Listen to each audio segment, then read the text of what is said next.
Hello, I'm your guest lecturer, Dr. Lawrence Roberge, and our topic is going to be hypothermia and other cold-related injuries, principles, and practices. I did this several years back for another nursing group, so there's going to be a couple of diagrams that might be a little older, but bear with me. Also, as I'll explain later at the end of it, I'm going to put this up on YouTube, and if you look in the comments box or the text afterwards, I leave you with 4 links that are very short of other YouTube presentations. We're talking minute and a half to 3 minutes, no more than that. I encourage you to take time to review them. Normally, I would have integrated them into this presentation, but because of YouTube's policy that they don't want anything that's already been copywritten or anything else, the better way to deal with or avoid any delays is basically just mark them off and say, here, you can view them. I would have included them in the presentation, but it would have ended up with this presentation posted on YouTube probably being kicked out.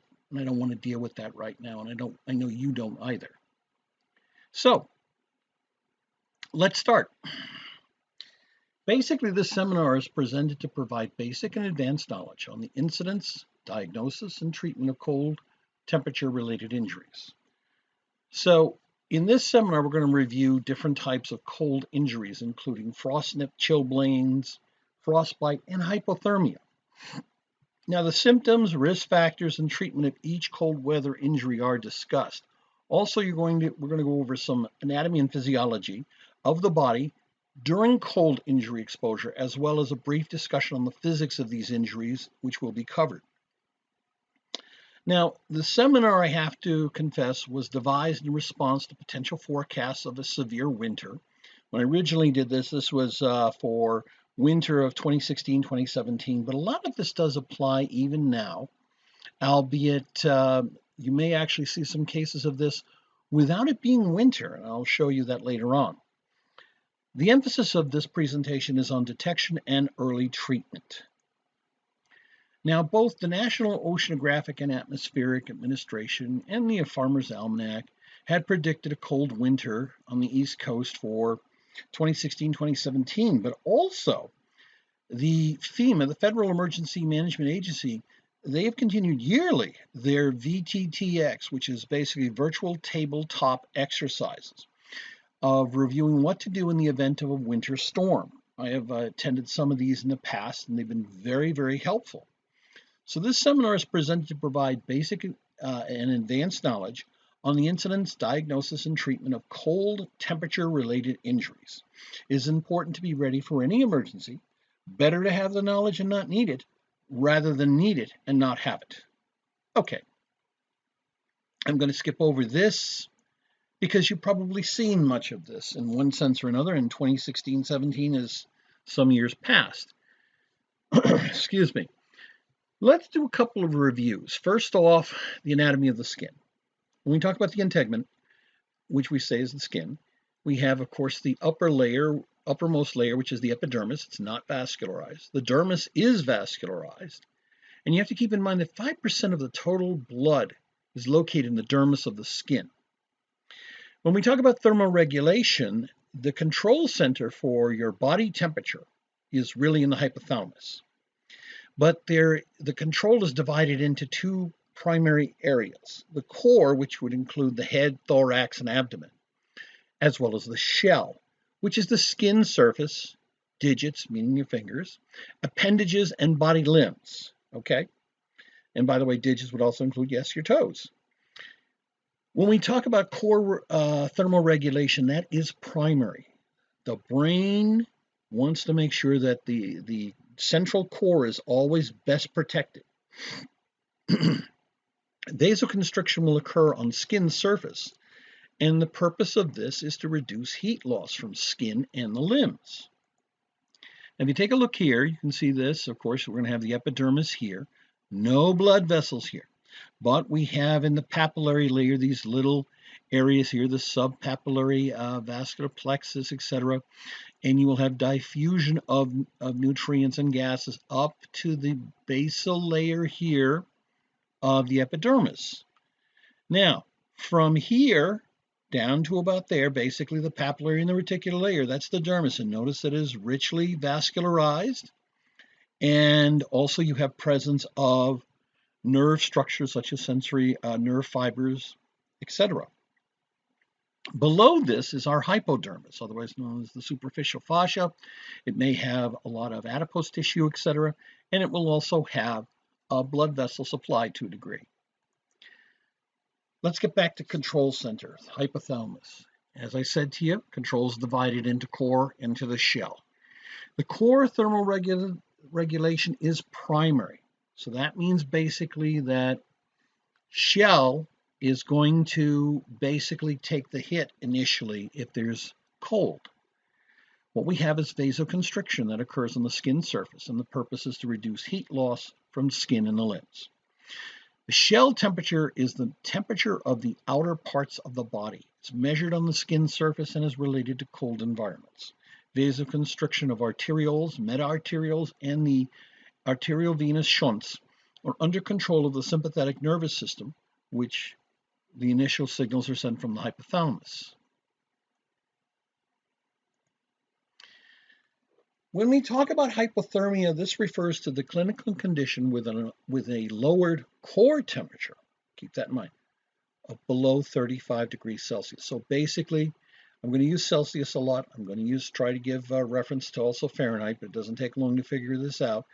95 degrees Fahrenheit. Okay. And we all know the body temperature is 98.6, or basically 37 degrees Celsius. So when we start going below 35, that's a serious issue. Let's also bring up a method that we use as a means to maintain homeostasis, thermal homeostasis, and that is shivering. It's a reflexive myogenic response to cold with asynchronous or balanced muscle contractions performing no external work. Basically, as I've taught in my A&P classes before, what are you shaking for? You're doing no work, but you're doing rapid muscle contractions with the purpose of generating some heat. Now, there's another issue that we want to get familiarized, certain terms. The Hunting reaction. This is alternations of vasocontraction and vasodilation of the blood vessels in response to extreme cold. The pulsations of alternate blood flow to the skin and extremities, just sort of producing enough to keep the skin and extremities alive, but then trying to minimize the amount of heat loss. We also have to keep in mind the diuresis response. This is due to shift of blood flow to the core. Now, think about this. I'm taking a lot more of my blood from my limbs, bringing it into the core, so my blood volume increases. And so we're going to have a renal response. And this is going to increase diuresis, which we shed excessive fluid volume. But this is going to have two effects. One, it's going to increase blood viscosity. Okay. Two, this enhances our risk of dehydration. And then we have the terminal burrowing response. It's also been referred to as hide and die. This is the final stages of hypothermia. The afflicted will enter small, enclosed spaces such as underneath beds or behind wardrobes. Usually occurs if cooling down is a slow process. It is often associated with also paradoxical undressing. This is where I bring up some of the points, and I'll mention them later in detail, but think about this. The elderly who have been shut off from their heat or have had limited heating of their homes, it is not uncommon to find some of these individuals with extreme hypothermia, and they're found not in the spacious living room, but they're found in closets or underneath beds. Now, paradoxical undressing sounds weird, but you have to think about this. Persons are obtunded, meaning that they have a real messed up version of thinking. They're combative, they're confused, they're uncooperative, and they will start taking off their clothing. Yes, right in the middle of a snowy area. And that's one of the videos I want you to take a look at, very brief. It occurs during moderate to severe hypothermia. Now, there are two theories about this. One is a malfunction of the hypothalamus. The other is that peripheral blood vessels are exhausted from vasoconstriction and relax, causing a rush of warmer blood to extremities. The patients will say this, I feel hot, I feel overheated, and they'll start taking off their shirt and everything else. And you're sitting there going, what? And on top of that, you may even actually see them after they've done the undressing, rubbing snow on themselves to get a sense of cooling. Again, this may be part of the peripheral blood vessel reversal from vasoconstriction to almost like a vasodilation. Okay, let's keep moving along here. We've talked about the dermis. We've talked about the sensory fibers here. I want you to keep in mind these things as we start dealing with the issues involving with some of the cold weather injuries. Now, keep in mind, epidermis, no blood vessels, okay? All the heat is coming up from the dermis, okay? The thermoregulatory responses. When we try to achieve homeostasis of our body temperature, it's very clear when we see hot situations, you know, when it's 95 out, okay? And it's also very humid. What are you going to see? You're going to see vasodilation. The arterioles are going to dilate, enlarge. You're going to see sweating. You're going to be producing a lot of that. You're going to see pilorelaxation, which basically means that the hairs are going to relax or flatten down against the skin. You're going to see a stretching out, opening up the body to a larger surface area. Not so with cold. Arterioles are going to get smaller to reduce blood going to the skin, keeping the core warm. So that's vasoconstriction. You're going to see shivering, the rapid muscle contractions that we said. Heat produced by also respiration will be important. Piloerection, the interesting thing with us as human beings, the hairs on our skin will stand up, but here's part of the issue. Some people would say, well, you know, it works for dogs, but doesn't work for us. Some scientists have actually done physiological studies where they show that raising these hairs creates this little area of unmoved air right next to the skin. And so it's an attempt at slight heat restrictions for heat loss right near the skin. The other thing you're going to notice is curling up, okay? Instead of stretching out, what you're trying to do is make yourself smaller so you decrease your surface area, so you decrease your heat loss. Now, countercurrent exchanges. If you remember countercurrents from ANP1, ANP2, what you're talking about is fluid moving in one direction and fluid moving in another. And as a result, the opposite movements, you're going to transfer either energy or something else. In this case, what we're going to do is thermal energy. As blood is traveling down in the deep arteries, the blood you're going to have returning is from the veins, but not the surfacey veins. It's going to be more the deeper veins. And the deeper veins are going to get warmed up, taking that heat from the arteries and transferring it over. And that's what you see on the first image to the left. What's literally happening is, as the blood is traveling down as the arteries, it's going to start getting cooler because the heat is being transferred over to the veins as it heads back to the body core. The main point is to save heat for the core temperature. You do not want your limbs to act as almost heat fins. If you've ever seen these on computers, basically they're extensions of metal, and the purpose is to cause the heat to pass out through the metal and then off into the air. In this case, our limbs, we don't want them to take all the heat and lose the heat from the core. So what we do is we prevent heat loss of the core by cooling the blood as it leaves, going to the limbs, and as it returns, taking that same heat and warming up the venous flow so that it goes back into the core with minimal heat loss. I hope that makes it clear. The same thing you can see. Now, these would be like thermal images if you take a look at that. And what do you see? The core here is the most protected area, 37 degrees Celsius all the way through. Yes, a little on the surface, of course, you know, skin, etc. Excuse me. But what you notice is that in the limbs, the temperature gets cooler and cooler as you get farther and further down on the limbs. This is the part I want you to keep in mind. Now, hey, if you were looking at this and we were talking about hypothermia, the opposite would be there. You'd see the temperature pretty much consistent throughout most of the body.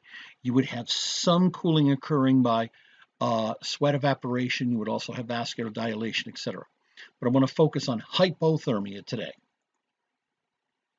The other thing to keep in mind, as we're talking about this cooling effect that's occurring, is that oxygen transfer to and from the hemoglobin decreases with decreasing body temperature. This is something that you've seen when you studied A&P of the blood. As you move further and further away from body temperature, the percentage of oxygen getting on board with hemoglobin, as well as what is called unloading, is affected. And it's affected in a negative way. You're going to have a decrease in the body temperature. It's going to affect the amount of oxygen that gets transferred from blood to the tissues. Also, this will, because of the lower temperature, it's going to affect cellular metabolism. It's going to slow it down. Now, a couple of other very important terms here. Don't worry, not a lot of math here, but a slight taste of physics. Here's one of them. Newton's law of cooling. It says the dry heat loss is proportional to the temperature difference between the human body, the shell, and its surroundings. So what I'm saying here is the amount of heat loss that occurs is really dependent on what's warmer. Is it the air or is it the skin? Now, there are various types of heat transfer we're going to be talking about: conductance, convection, and radiation. No, I'm not talking about setting off your Geiger counters. This is the transfer of heat from substances outward via radiant energy. What I mean by radiant energy is radiant heat transfer. You can see this in infrared wavelengths. You've probably seen night vision goggles. What are they doing? They're picking up the body. It's infrared wavelengths, because as we are warm beings, we're going to give off some of this in the form of infrared radiation, and it can be picked up by special goggles. But let's talk about the other two types first, the conductance and convection. Conductance is the transfer of heat by direct contact with a cooler substance. So you take your warm hand, you put it up against something that's really cooler. You can feel that, and after a bit, you've transferred some of that heat from the hand over to the cooler substance. This is where you have a heat gradient, okay? And heat will flow from warmer always to cooler. Now, convection is the transfer using heat transfer via fluid, air, water. Think about it this way.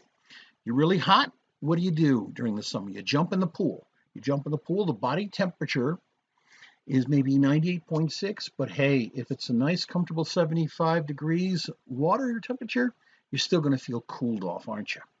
Well, what it is that not only is water a fluid, but air is a fluid. We're going to talk about how the movement of air across the skin will lead to a cooling effect. Heat flow is always defined as energy exchanged due to a temperature difference. So in other words, what we're talking about here is this. You've got to have a temperature gradient. Heat flow is always going to move, as I said, from sites of higher temperature to lower temperature. Keep this in mind. When we talk about a conductive heat loss, this describes a direct transfer of heat energy by contact between two bodies of different temperature. Okay? Skin and clothing, or skin and objects. Conductance changes of the shell are used as a measure of skin blood flow. What did he just say there? What I'm basically saying to you is you can get an idea of the body temperature and changes that occur by measuring the skin blood flow. So with a greater blood flow, you're going to have a greater amount of exchange from the surface of the skin to the air and to anything that you might be in contact with the skin, such as a table, okay? But if the blood flow decreases, you're going to have less heat exchanged from the skin to whatever you're in contact with. Now, convection, heat loss from transfer, we've already talked about that. But keep in mind something when I said about air. What if air is moving, such as wind? That's where we're going to get into this, because we're going to talk about wind chill factors and things like that. Because moving air over a heated object tends to speed the transfer of heat to the air. What does it also do? Well, that heated object will cool, won't it? There's another point you have to keep in mind. Wet clothing.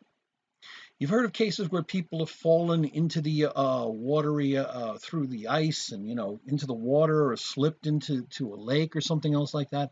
And then they get out and it's winter. Well, you have to keep in mind that wet clothing will transfer heat from the body to the air faster than dry clothes. Therefore, if you have someone who has, let's say, been immersed in water or something else like that, it is paramount to get them out of the wet clothing, because wet clothing will conduct heat 25 times faster than dry clothing. You've got to get them out to prevent them from facing hypothermia. Now, I also want to bring up one other point. There's one type of blanket for salvaging body heat. Salvaging? Yeah. It's called a Mylar blanket, otherwise known as a space blanket. Just basically, if we're giving off heat in the form of infrared radiation, wouldn't it be great if we could focus that back onto ourselves? That's what the Mylar does. I'll show you a little bit more about that in a minute. Here we have a typical pot. Now, we see all three types of energy transfer. Radiation, you can see from the heated coils there, it passes it on, form of infrared radiation. You have conduction. If this is a metal part of the pot, the handle is going to be not something that would be metal, because metal on metal will conduct heat very rapidly. You're going to have something that's a low conductor of heat energy. That's why you have wood, or you have bakelite, or some type of plastic handle, because you don't want to handle a pot with a metal handle that's really, really hot. You're going to burn your hand. Okay, and you can see how some of that reddening is starting to occur here. Now, convection, what are all these water molecules doing? Well, if they're really close to the bottom, they're getting warmed up. They're moving upwards to where it's cooler, and that's why you're going to have this convection transfer from warmer to cooler in a fluid. If you ever, put a pot of water on the stove, you've noticed it seems like the water's moving after a while when you've got it really heated up. That's what's going on. The water molecules that are much hotter are moving through and coming up toward the top where it's cooler, and then they cool off, give off some of their heat, and begin to fall back down and warm up again. Okay? Now, here we go with the wind chill chart. Now, there's several of them, and I just want to give you some ideas about this. Here's part of the point. If you have wind passing over a body, over any exposed tissue, it is going to be the same as having much colder temperatures. So the situation, as you can see with these colors, is that the frostbite times are going to start really playing a role. Frostbite times in that light blue area, 30 minutes. The dark blue area, 10 minutes. The deep purple, 5 minutes. Now, this is where people get confused. You can have something like 10 degrees out, and you can have a really strong wind. Let's say it's a blizzard. And in New England, we have blizzards. Blizzard also means you can face very, very powerful winds, sometimes 50, sometimes more. You have people that will go out, oh yeah, no problem, it's just a mild blizzard, fine. You look outside, and the next thing you know, they've got frostbite. Why? Because they stood out there for a while, and at a 50 or 55 mile an hour wind, at 10 degrees, that's like minus 18. Now, let's go to 0. Even with a light breeze, maybe 15 miles an hour, you're facing the wind chill of minus 19. So in essence, you could, with winds that accelerate, even with at 20 degrees, you can face 0 with a 35 mile an hour wind. This is one of the realities that occurs if you do not have proper coverage and skin is exposed. The faster the wind, the faster the cooling. You can see this also with actual thermometer readings, and they estimate the wind speed, etc. Notice that they will include the danger exposed flesh can freeze. Okay, so if you are at 20 degrees and it's 20 miles an hour wind, that's the wind chill effect of -10. You face the possibility. Now, of course, it would have to be either really colder, -50, or 0, but much more windy. And now you're facing a situation where at 25 miles an hour wind, at 0 degrees, you have basically an increasing threat of exposed flesh freezing at 1 minute. This is critical for us to understand because a lot of times people don't take the necessary information and process it in such a way to be protective for themselves. As you can see here, this chart really takes it and just boils it down and says frostbite occurs in 15 minutes or less. This is another chart. There are a lot of wind chill charts available. You can go on the web and find them. Even at 5 degrees, with a wind of 30 miles an hour, you end up with a wind chill of -19. So there is a serious risk, and this is all based to a point in convection. Now, here's another point I wanted to bring up very quickly. Space blankets, otherwise known as Mylar blankets. Really what they are is just a thin piece of Mylar. But what Mylar does is it reflects back infrared radiation. You cover up the patient, and it basically is the same thing as maybe something much thicker, like a big wool blanket or a cotton blanket or anything.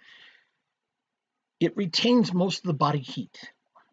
So the patient's own radiant heat will help them maintain body temperature. It's very useful to prevent further wind and or cold exposure.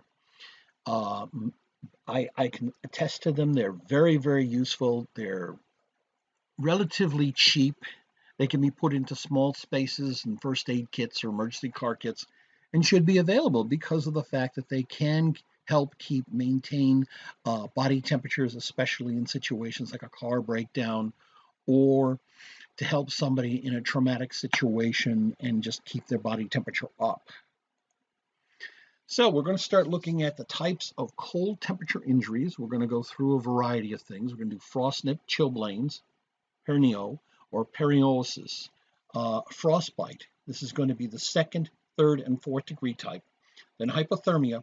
We're going to cover definitions, symptoms, causes, prevention, risk factors, as well as some issues of treatment.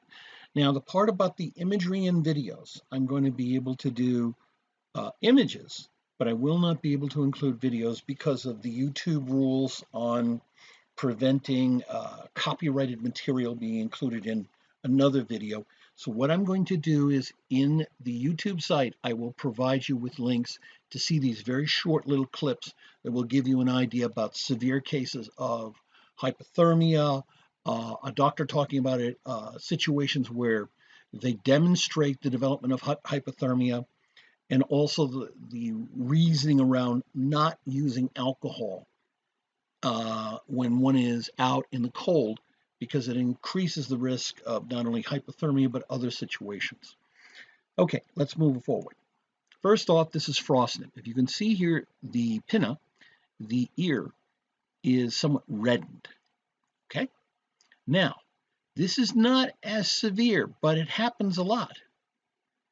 Now, this is the mildest form of peripheral freezing cold injury. It is considered very mild frostbite, most likely to be experienced by skiers and others who participate in outdoor winter sports. It affects the nose, ears, and tips of the digits. This is the extremities. And a lot of times why you're getting it is because, hey, there may be no wind that day, but if you're moving fast down a hill, what are you doing? You're moving at, let's say, 20 miles an hour. Well, that's the same thing as experiencing wind going against those peripheral parts at 20 miles an hour. So you're actually just moving through air, and you create the conditions where you start having chilling of the tissue. The symptoms. This presents itself with initial pain and blanching, with subsequent numbness of the affected body part. Tissue injury usually does not occur, but the skin will pale and turn red and feel very cold. You need to keep mindful of that continued exposure leads to prickling and numbness in the affected area, and as the skin warms, the patient may feel pain and tingling. FROSTNIP does not permanently damage the skin, provided, notice I underlined it, provided that progression to frostbite and multiple exposures are avoided. This is part of the key point. The treatment, within 30 minutes of starting rewarming, the tissue recovers fully, leaving no residual symptoms or signs. But you need to be aware of this. A second exposure of FROSTNIP occurring during the same winter and in the same limb or same extremity as the first episode is regarded as superficial frostbite rather than recurrent FROSTNIP. Okay. What's the prevention? Wear warm shoes, socks, and gloves, just like Mom told us to do. Wear your hat and a scarf to protect the ears and the nose. Prevent exposure of any skin with coverings, especially to the wind. Now, the next one is called chilblains, otherwise known as pernio or perniosis. If you notice here on these images, first one here is a 63-year-old man with pernio, presented as acrovillaceous plaques with bullae, blistering. Notice there's a few of them right here and right here. There are some red areas around it, okay? And you can see some of them. Now, the close-up of erythematosus maculos and plaques on distal plantar toes. Well, what do you got? You got reddening here, and here, and here, and here. So what is this? This is a medical condition that occurs when a predisposed individual is exposed to cold and humidity and causes tissue damage. This is often confused with frostbite and trench foot. The cold exposure damages capillary beds in the skin, which in turn causes redness, itching, blisters, and inflammation. It is considered a chronic vasculitis of the dermis. The condition is provoked by repeated exposure to the cold, which causes the constriction of small arteries and veins in the skin. Subsequent rewarming results in leakage from these blood vessels into the tissues. Now, you can imagine what's going to happen there is that when you start having this leakage, that in turn is going to trigger off inflammation and swelling of the skin. Characteristically, this will develop several hours after exposure to cold, but non-freezing temperatures in the presence of high humidity. Chilblains are less common in countries where the cold is more extreme because as you get colder and colder, the air is less humid. The humidity is much, much lower in cold air. In warmer air can be much more humid, but in colder air, it's less. But also the other factor is that people living in these countries where it's typically cold, dry, etc., the people have adapted their living conditions and clothing. Chilblains are typically self-limiting. So what are we talking about? Well, the areas most affected are the toes, the fingers, earlobes, and nose. Again, extremities. They consist of red, purple, itchy, or tender lesions that appear as papules, macules, plaques, and nodules. Subsequent rewarming results in leakage from the blood vessels into the tissues, which in turn will cause inflammation and swelling of the skin. You're going to end up having the patient complaining of burning and itching sensations in the extremities. The symptoms will develop over a few hours and generally subside over the next 1 to 3 weeks. Occasionally, the symptoms can progress to chronic pernio, which can persist for months and may feature blistering, ulceration, scabs, scarring, or even atrophy. Oops. Sorry about that. There we go. I want to make sure I'm going there. What's the treatment? Keep the area warm, dry, and avoid any extreme temperature changes, including very hot water. Always keep in mind that there is always going to be a temptation to warm something up faster. We're in a faster mentality. Hotter it will be. No, you can't do that. You damage the tissue even further. You want to also avoid restricting the affected area. Use a topical steroid cream to relieve the itch, and nifedipine or diltiazem vasodilator drugs may be used in more severe or recurrent cases. Prevention? Avoid rapid changes in temperature, including from cold to hot. Wear warm shoes, socks, and gloves. Wear a hat and a scarf to protect the ears and the nose, and avoid tight-fitting socks and shoes. Place cotton wool between the toes to improve circulation. Now we're going to move into frostbite. Now, if you notice, this is a comparison here. And this chart, I think, is extremely helpful. Because if you remember, we talked about the epidermis, all the way through here, the dermis, and the hypodermis. So we call it the subcutaneous tissue. So dermis, epidermis. You will see how FROSTNIP affects mostly the epidermis and even the upper layers. Superficial frostbite will affect epidermis starting to go into the dermis. Deep frostbite, and you can see this in the end there, blackened area, will affect epidermis, dermis, and in some cases the subcutaneous tissue. So let's move forward. By definition, this is localized damage that's caused to the skin and other tissues due to freezing. Usually affects the extremities and occurs as a consequence of acute freezing of tissues with microvascular occlusion. Now, if that doesn't ring a bell, microvascular occlusion, we're talking about is blockages, clots, whatever. And also as a result, the subsequent tissue anoxia. No blood getting there, no gas exchange. Cells will eventually die. The condition may be classified as either superficial or deep. Frostbite can occur within minutes when skin is exposed to extremely low temperatures. Severe frostbite can have serious consequences, which may include the loss of digits or limbs. True frostbite injuries are caused by slow cooling process. Now, although skin freezes sooner at lower temperatures, tissue damage is also dependent on the total time the tissue is frozen. There are two mechanisms of cellular damage, interestingly enough. Tissue freezing and tissue reperfusion. Keep this in mind. Let's talk about tissue freezing first. As I mentioned to you before, the shivering will stop at about 28 degrees Celsius, or basically when the body has started to get down to the point of 82 degrees Fahrenheit. Skin temperature will approach 28 degrees Fahrenheit, or -2 degrees Celsius. At that point, ice crystals will form in the extracellular fluid. So the ECF, this includes interstitial fluid. This may also include areas in the blood. So you want to keep this in mind. Everything that's in the ECF compartments.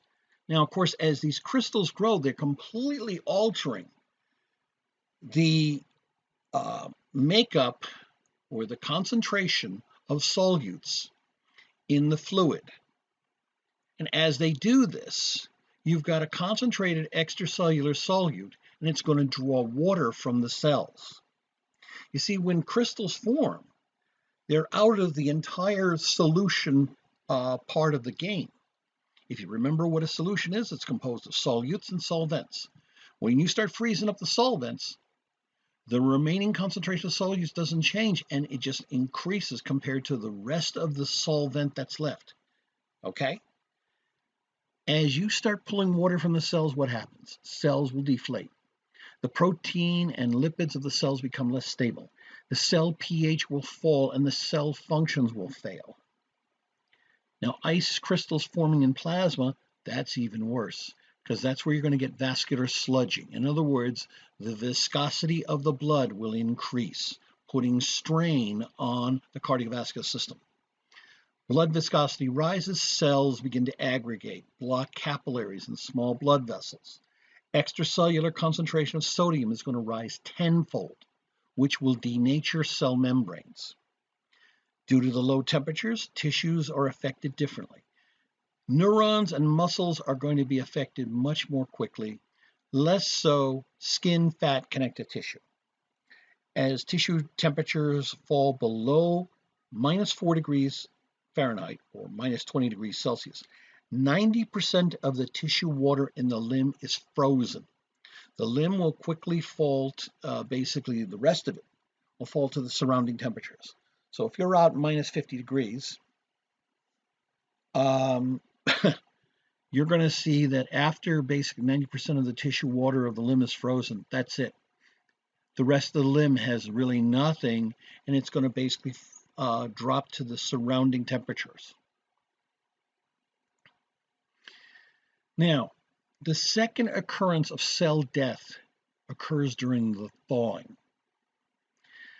I've read a variety of medical military journals and a variety of other medical journals, and the mechanisms are not absolutely clear, but here's what we know. Extracellular ice crystals will melt. Now, the freeze-induced endothelial cells will undergo disruption, and this promotes edema development. If you remember what endothelial cells we're talking about, those are the cells that are the lining that makes up capillaries. So now we're transporting blood, the fluid, and you're going to have the fluid going directly into the tissue, and you're going to have edema. Epidermal blisters are going to develop. Slow rewarming. Well, that's a nice approach. You will face vasospasms and platelet aggregation. As the slow blood flow returns and the endothelial damage occurs, you're going to affect vascular permeability, and you will end up with edema. What about fast rewarming? Well, that's a little bit different. You're going to end up with vascular permeability and edema, but you have less irreversible damage to the limb. That's why fast rewarming is favored over slow rewarm. But progressive edema causes capillary compression and vascular stasis. Prostaglandins and thromboxanes release from polymorphic neutrophils. That's what PMNs stand for. And the damaged vascular endothelium will lead to microconstriction and platelet aggregation. Dr. Roberts, what did you just say? What I'm saying is that you have a couple of these very powerful eicosanoids, prostaglandin thromboxanes, and these are being released from neutrophils. That and the damaged capillary blood vessels, you're going to end up with microconstriction, meaning very small areas, lots of little areas of the vasculature that are going to shut down. You're going to have lots of clots forming because platelet aggregation basically leads to a clot. And so what you have is this distribution of little clots all over the place, and so you're going to have dermal ischemia is going to be also enhanced. Dermal meaning the dermis is going to not get all the oxygen it needs because the blood supply has been stopped by various microconstrictions and the formation of mini clots. The bullae, that is the blisters, are going to develop. Now, here's a couple of points to keep in mind with the bullae. If you end up with clear blisters, the prognosis is somewhat more favorable. We'll explain a little bit more about that in a minute. If you have hemorrhagic bullae, that's an indication of disruption of the dermal plexus. Therefore, it's a less favorable prognosis. Now, if you have little or no bullae in the injured distal tissue, not good. Poor prognosis for recovery. Now, frostbite injuries vary markedly in severity. And at the time of initial evaluation, here's the problem. Most frostbite injuries appear similar. You don't find out about the severity in some cases until after the rewarming. And that's why we get this classification into four degrees. First degree, numb central white plaque with surrounding erythema, but no blistering. Okay. Second degree, blister formation surrounded by erythema and edema. This is where you're going to get clear blisters or blisters with milky fluid in the first 24 hours. Still, that's favorable. Third degree, death of the skin and subcutaneous tissues, forming hemorrhagic blisters that result in a hard black eschar 2 to 3 weeks later. That's not good. Fourth degree, tissue necrosis, gangrene, and eventual full thickness tissue loss. Now, initially, the affected body part nearly always appears hard, cold, white, and anesthetic, meaning, I don't feel anything. And if they're not feeling anything, you have to keep them down and still explain to them, we've got to warm this up. You may feel something later. Now, there are different modes of thinking. That's why if you were reading different types of papers, you would get them referring to superficial versus deep. Others would use the corresponding first degree, second degree, which really is confined to skin and subcutaneous tissues. And then third degree, fourth degree, that usually will involve muscles, bones, and joints. So let's go back to this chart for a second. Here we see normal. Here we see FROSTNIP. There's a little bit of reddening. Okay, fine. Superficial frostbite, that might be in the first, maybe second. Deep frostbite. Now we're involving the epidermis, the dermis, and subcutaneous tissue. This might be in the area of third degree. Fourth degree, you would lose movement of the fingers, for example. Second degree, the skin may freeze and harden, but the deep tissues are not affected and remain soft and normal. Blisters may become hard and blackened. So I have to stand corrected there. That last image could be just a second degree injury. The injuries heal in 1 month, but the area may become permanently insensitive to both heat and cold. If the tissue is sloughed off that was frozen and damaged and eventually is being repaired, you may lose some sensory input for heat and cold. It is important to note that rewarming at this stage, the skin may appear mottled, blue or purple, and the patient will notice stinging, burning, and swelling. When we get to third and fourth degree, this is when you're really dealing with damage to muscle, tendon, blood vessels, and nerves. They all are going to freeze. The skin is hard. It feels waxy. Use of the area is lost temporarily, and in some cases permanently. This results in areas of purplish blisters which turn black and which are generally blood-filled. Nerve damage in the area can result in a loss of feeling. This may result in fingers and toes being amputated if the area becomes gangrenous. If untreated, they may fall off. Extent of the damage done may take several months to assess, and this often delays surgery to remove the dead tissue. Here's an example of a second-degree frostbite. Okay, you notice the blistering here, and there's a little blackened part here, and there's a little bit of darkening around here on the toes. Obviously, this is someone who something happened and a lot of the tissue got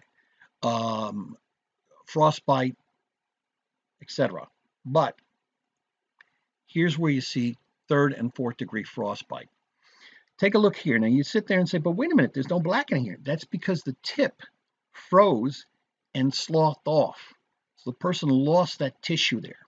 Here is a clear case of afterwards, where you see the blackened tissue, the reddened edge areas, and so these are all severely damaged, and it may come back later on that it will have to be excised or sacrificed completely. Now, here's another one that you see the tip of the ear. You notice how it's all blackened? Now, I bring this up to all of my A&P students. I say, what is the primary tissue that is on the inside of that pinna? And that is the flexible type of cartilage tissue. And if you remember cartilage does not heal quickly. As a matter of fact, it's slower to heal than bone. As a result, you may have lost some of this actual ear. And it's not just a matter of skin with a graft over it, but it's literally you've lost some of the cartilage. And the cells will not come back. And so you'll end up losing part of that pinna of the ear. Now here's another gentleman who is one of the Inuit up in Nunavut, Canada. And he was riding on a snowmobile, minus 50, going about 50 miles an hour. No joke, this is an actual case. And as you can see here, he has facial frostbite injury because of the wind going up against it that cooled down these cheek areas. And so he literally has severe injury to that tissue. Now, cryogenic aerosol burn injury. This is something I wanted to cover in part because maybe you would think to yourself, okay, cold winter, that's when I'm going to see stuff where injuries are going to occur. Well, maybe not.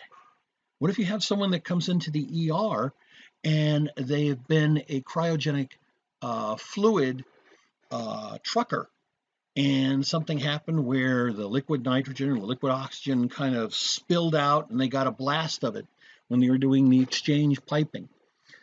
Let's talk about this for a second. This is where you have skin or mucosal contact with super cold material, like either a liquid like gasoline, which of course vaporizes very quickly, and as it vaporizes, it is going to take away heat from the skin.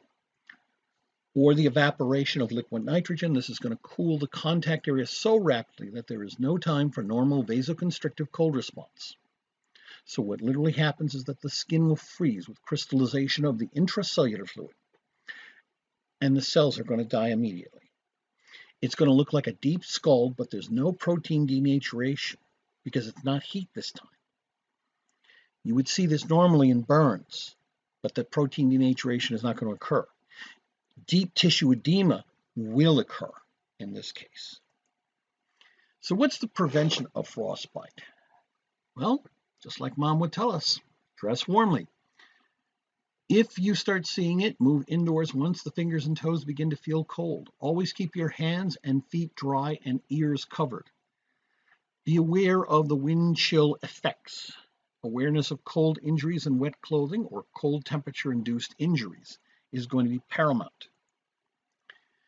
The risk factors: prolonged exposure, inadequate clothing, smoking. Now, before someone thinks I'm going to get up on my soapbox and say, don't smoke, it's not that. What happens is some of the compounds that are in the smoke will cause vasoconstriction, which will speed up the risk of frostbite, especially in the extremities. Peripheral vascular disease, diabetes, Raynaud's syndrome, sepsis. Also psychiatric illnesses like dementia and trauma. Concomitant use of alcohol or drugs, a vehicular breakdown, decreased ambient temperature, homelessness, as well as vasoconstrictive medications like beta blockers. These all are risk factors. The treatment, the decision to thaw is based on proximity to a stable, warm environment. Now, this is important. You can't have the tissues have the risk of being refrozen after you've rewarmed them. That's going to make tissue damage worse. If they're rewarmed, they cannot be refrozen because you will end up with further damage. Excessive movement of frostbitten tissue can cause ice crystals that have formed in the tissue to do further damage. Therefore, you're looking at splinting or wrapping frostbitten extremities. This is very much recommended to prevent such movement. For this reason, rubbing, massaging, shaking, or otherwise applying physical force to frostbitten tissues in an attempt to rewarm them can be harmful. The treatment: the best way to warm a frozen part is to put it into a tub of hot water at 104 to 108 degrees, not above that. That's why it's important that someone else or the individual have a hand that's not frozen to test the water. Because remember, that frozen part is not going to have normal sensory input to say, hey, water is too hot. Always make sure to test the temperature of the water with a thermometer. Do not thaw the extremity if there is a risk that can be refrozen. I've mentioned that again. It is best to leave that part frozen until it can be treated permanently. If refreezing leads to more severe damage, then you can't risk this. Okay, for example, if you are camping and unable to get indoors, leave the extremity frozen. That sounds kind of wild, but you don't want to take this risk. You don't want to also burn the injured area because they're going to lack feeling. Therefore, you should really not put near a fire or a heater because the person that has that frozen area is not going to tell if they're getting, I almost want to say it, overcooked. Okay? And I'm clapping my hands and try to put this emphasis here. The methods of putting someone or something, some person or part of the body over a fire or next to a heater, especially unattended, they're going to have a high risk of burns. You're also going to tend to dry out the injured tissue, thereby causing more damage. And of course, goes without saying, never, ever rub the extremity with snow. Any rubbing may aggravate the injury, and the injured tissue may be fragile and must be handled gently. Drug treatment. There may be considerable pain when the frostbitten area is beginning to be rewarmed. That's where you can start using NSAIDs like acetaminophen, aspirin, naproxen, or ibuprofen to help with the discomfort. Now, the use of thrombolytics, and I read a few papers about this, for digital and limb salvage with the proper medical supervision, they have found that early thrombolytic therapy, in other words, using like TPA, which can help break down clotting, has been found to limit the microvascular thrombosis and thereby help prevent reperfusion injury. Now let's get into the big one, hypothermia. It's defined as a body core temperature below 35 degrees Celsius, in other words, 95 degrees Fahrenheit. Now, we're going to get into lower and lower temperatures too and talk about how more intense this is. But you have to keep in mind that this is the cause of at least 1,500 deaths a year in the United States. It is much more common in older people and in males, and may be diagnosed based on either a person's symptoms in the presence of risk factors or by measuring the person's core temperature. What are the causes? Well, the two main causes is extreme exposure to cold. Also, conditions that decrease heat production or increase heat loss. Yes, folks, this does include alcohol. Alcohol intoxication, select drugs such as antidepressants, antipsychotics, narcotic pain medication, and sedatives. Also, individuals with low blood sugar, anorexia, or advanced age. Symptoms depend on the core body temperature. We go through mild, moderate, and severe. So let's start off with mild. Here you're looking at an individual with a core temperature about 32 to 34.9. This is where you have shivering and mental confusion. At moderate hypothermia, that's at 28 to 31.9 degrees Celsius, that's when shivering stops and the confusion increases. Now remember, shivering is part of the thermoregulatory homeostatic mechanism, because what you're doing is rapid muscular contractions to generate heat. When the hypothalamus stops sending the signals to shiver, that's a serious sign. And it means that the patient is, whether it's moderate hypothermia or severe, they're going to go bad real quick unless you get them to some treatment quickly. Severe hypothermia, this is below 28 degrees Celsius. The person has obtunded alertness level. This is kind of like above stupor, but you start seeing all sorts of wacky behavior, paradoxical undressing. You'll also face the increased risk of the heart stopping, flat out. Pulse and respiration rates are going to decrease significantly, but the fast heart rates, ventricular tachycardia, and atrial fibrillation can also occur. Death will occur when the core body temperature is below, roughly in the range of 25 degrees C. And this usually is occurring by ventricular fibrillation. The normal beating of the heart is replaced by just completely uncoordinated tremors.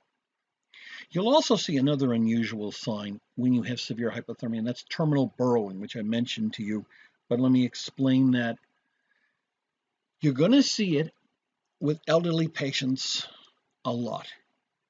If they're by themselves, if they're in, let's say, apartments or places where they don't have heating, they appear to be more likely to present with chronic or secondary hypothermia. Terminal burrowing is they're going to be found in places that you wouldn't expect. It's almost like they're hiding. They're going to basically be found under the bed. They're going to be found in the closet. They're going to be found somewhere.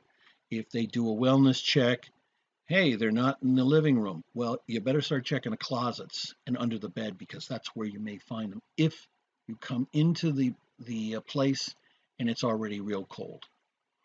Half of the recorded deaths from accidental hypothermia occurred in individuals older than 65 years of age. Well, what about hypothermia in infants? The typical signs of hypothermia in infants include bright red cold skin, very low energy, and a weak cry. Now, this would have been a video and it dropped out. I was going to try to show the chart of it. So I'll just move forward to the next. Unfortunately, that video went through mild, moderate, and severe, but hopefully I'll be covering this well enough. It's one of the surprises you find also on YouTube time to time. Sometimes when you go back for those videos, they're being pulled by the owner. They're no longer available. Let's talk about the susceptible factors or populations that you might see with hypothermia. Those in homelessness, homeless, those with extreme poverty, children or adolescents without proper clothing. It happens. Hikers who endeavor with poor timing. Hey, you're going up there tomorrow? Yeah. Well, there's a blizzard coming in. Oh, no problem. I can handle it. Yeah, not really. The elderly, especially those with limited heating funds. It's interesting with age. With sensitivity and responsiveness to cold is actually decreasing with age. Those involved with substance abuse and alcohol, because these substances can dull responsiveness to cold or promote vasodilation of the extremities with subsequent loss of core temperature. Caffeine. This is due to the diuretic properties, which can speed up hypothermia as well as dehydration. Keep that in the back of your mind. Other medications, those that involved with vasoconstriction, beta blockers, or those having cold pain desensitizing effects. Also immersion in cold water. Now, what about warming treatment? This can be achieved in one of two ways. Passive, which is involved using the body heat or ambient room temperature to aid the person's body in rewarming itself. This includes wrapping in blankets or moving to a warmer environment. Consumption of warm, sweetened fluids. No alcohol. This shifts the blood flow from core to shell. It enhances the diuresis because alcohol does what? It blunts, shuts off the production of antidiuretic hormone, and therefore you're going to have more water loss through the urine, which means you're going to increase the risk of dehydration. Not caffeinated fluids either, because this will also do the same thing, enhancing diuresis. Now, active rewarming. In addition of heat to a person, usually in addition to the treatments I've mentioned in the passive rewarming, this is what some of the requirements are. You may require more equipment. It may be more difficult to perform in a pre-hospital environment. And what I say by that is, you know, you're out in the wilderness. This is not the time to sit there and say, well, we can redo all of this immediately. This is where you get them to the ER. When performed, active rewarming seeks to warm the injured tissue as quickly as possible without burning. The faster the tissue is warmed, the less tissue damage occurs. Active rewarming is usually achieved by immersing the injured tissue in a water bath that is held between temperatures of 40 to 42 degrees Celsius, or 104 to 108 Fahrenheit. Truncal immersion of the body at 40 C will rapidly correct moderate hypothermia. Also, active rewarming may include warmed IV fluids, warmed peritoneal lavage fluids, and ventilation supported by a warmed, humidified oxygen using a volume respirator. Warming treatment. Warming of peripheral tissues can increase blood flow from these areas back to the body core. You got to keep in mind something here. If rewarming of extremities occurs before core warming, the patient may experience what's called afterdrop. That's cold peripheral blood returns to the core and causes central temperature drop. This may produce a decrease in the body's core temperature and an increase in the risk of abnormal heart rhythms. Heart tissue is very sensitive to cold blood. Atrial and ventricular arrhythmias can result from hypothermia. You will start seeing asystole and ventricular fibrillation. It's been noted to begin spontaneously at core temperatures below 25 to 28, or around that 25 to 28 area also. Returning blood may also be acidic, high in potassium. This is going to result in cardiac dysrhythmia and vascular collapse. This is known as rewarming shock. Rewarming shock, otherwise known as rewarming collapse. When you have returning blood that may be acidic and high in potassium, what you're looking at is a sudden drop in blood pressure in combination with low cardiac output, which may occur during active treatment of a severely hypothermic person. Therefore, in these situations, it requires active monitoring of the patient, active monitoring of body core temperature, electrocardiogram, blood chemistry, and fluid volume during the rewarming. All of these have to be monitored to prevent this. When the peripheral blood is shunted to the core to maintain core temperature, blood volume will increase in the core. This is one of the things that can kind of follow along as a result of hypothermia, dehydration. You see, when the kidneys are going to respond with this increased filtration, increased diuresis, in other words, as they have more of this blood volume in the core, that's going to increase blood volume, and the kidneys will respond by increasing filtration, increasing urinary output, and unfortunately, you face the possibility of dehydration. During the diagnosis and treatment, the patient will exhibit dehydration and require rehydration regardless of the severity of the hypothermia. The videos that I have linked to the YouTube, and I provided all of those links, you will have several of them. One of them will be on the development of hypothermia due to cold and wind exposure. They actually have a couple of people that they do the experiment. This doesn't take more than about 2 minutes. Then you have this really, and it looks almost comical, individual who does some of the signs of hypothermia, including paradoxical undressing and all this other stuff. And basically, these are signs that will happen in certain situations. Then we have a very fascinating, and what I mean by that is quick, factual, detailed, but not very long. Detail dense. Basically, wilderness doctor talking about cold weather hypothermia. And he does a second one, which I included also, which was about 1.5 minutes, on basically cold weather hypothermia and alcohol. Now, in summary, variations of cold weather injury can occur. The key points to note: symptoms of the patient, time course of exposure, location of cold injury. Is it localized or is it whole body? Responsiveness of the patient to verbal commands. Can the patient accept rewarming fluids or treatment? Has the patient had any symptom enhancing substances? Example, alcohol, drugs, caffeine, etc. It's also important to get the patient out of further cold exposure ASAP. Note the presence of subsequent tissue damage. Educate the patient to prevent repeat cold weather exposures. Well, I had questions, but unfortunately this is not the live presentation I was hoping for. Although I hope all of you have a nice semester, and I hope all of you are safe and healthy.